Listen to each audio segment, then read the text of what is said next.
नमस्कार व्यूअर्स, मैं हूं अमीश देवगन और आज के इस पब्लिक डिबेट ब्रॉडकास्ट में आपका आर पार के स्पेशल एडिशन में प्राइम टाइम के नंबर 1 शो में आपका स्वागत है।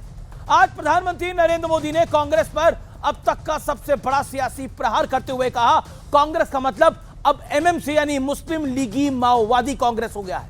इतना ही नहीं, प्रधानमंत्री मोदी ने यह भी कहा कांग्रेस पार्टी कट्टरपंथ को लगातार बढ़ावा दे रही है। सवाल है कि क्या वाकई इस आरोप के पीछे कोई बहुत बड़ा संदेश छिपा है, क्योंकि कई पॉलिटिकल पंडित ये मानते हैं कि आज की कांग्रेस का वामपंथीकरण हो चुका है और इसी सोच के चलते कांग्रेस को लगातार हार का सामना करना पड़ा है। लेकिन सवाल सिर्फ कांग्रेस का नहीं है, विपक्ष सियासत में अजब गजब नजारा देखने को मिल रहा है। कोई हिजाबन प्रधानमंत्री की बात कर रहा है तो कोई हिंदू समाज में ही बंटवारे की लकीर खींचने का प्रयास कर रहा है। तो आज इन्हीं तमाम मुद्दों पर जनता जनार्दन के बीच होगी देश की सबसे बड़ी पॉलिटिकल बहस। इसलिए हमने इसको नाम दिया है जनहित में जारी। स्वागत है आपका आज के एडिशन में। जोरदार तालियों के साथ अभिनंदन करिए आर पार का, देश का सबसे बड़ा प्राइम टाइम का नंबर 1 शो आर पार।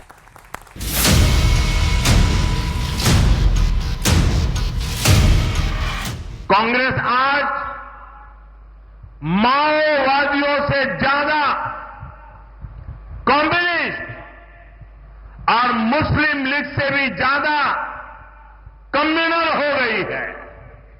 इसलिए देश में आज कांग्रेस को एमएमसी मुस्लिम लीगी माओवादी कांग्रेस कहा जा रहा है।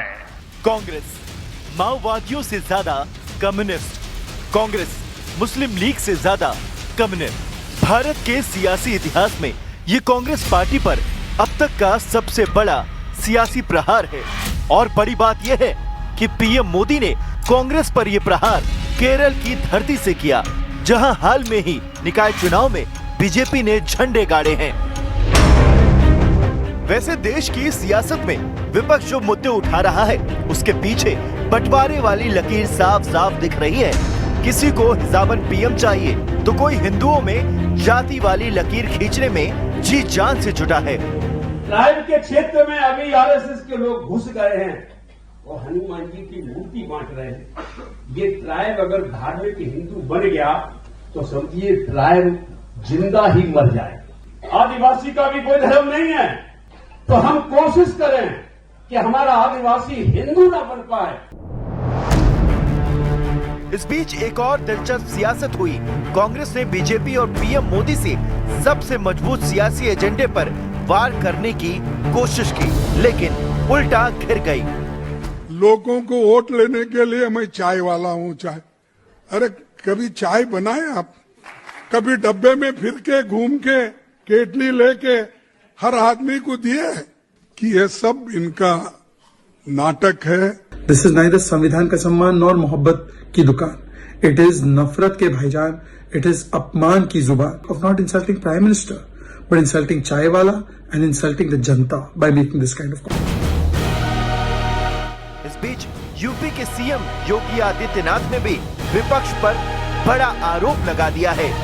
डेमोग्राफी बदलने की जो साजिश हो रही है, लव जिहाद के नाम पर हमारी बेटियों के साथ जो खिलवाड़ किया जा रहा है, इसको रोकेंगे, सख्ती से रोकेंगे।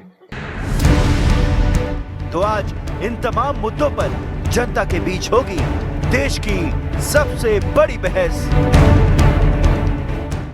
चलिए आइए परिचय करा देते हैं आज हमारे साथ कौन कौन जुड़ा है। हमारे साथ स्टूडियो में मौजूद है अतुल नौंदे पाटिल साहब, प्रवक्ता है कांग्रेस पार्टी के। जोरदार तालियों के साथ अभिनंदन है। मेरे साथ सिद्धार्थ यादव है, प्रवक्ता भारतीय जनता पार्टी के।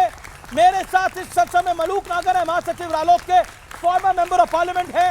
मेरे साथ राजकुमार भाटिया, प्रवक्ता समाजवादी पार्टी के। मेरे साथ शोएब जमाई है, अध्यक्ष दिल्ली AIMIM के, उनका अभिनंदन है। और जनता जनार्दन है, आपके लिए जोरदार तालियां। चलिए अब बहस का एजेंडा क्या है? तोड़ने वाली सियासत, विपक्ष की आदत, पहली बात। दूसरा एजेंडा, वोट बैंक के नाम पर विपक्ष किसी भी सियासी समझौते को तैयार खड़ा हुआ है। और क्या आज की कांग्रेस माओवादी और मुस्लिम लीगी हो गई है, जो प्रधानमंत्री नरेंद्र मोदी ने बोला है? इसके क्या मायने हैं? तो ये आज की बहस का एजेंडा है।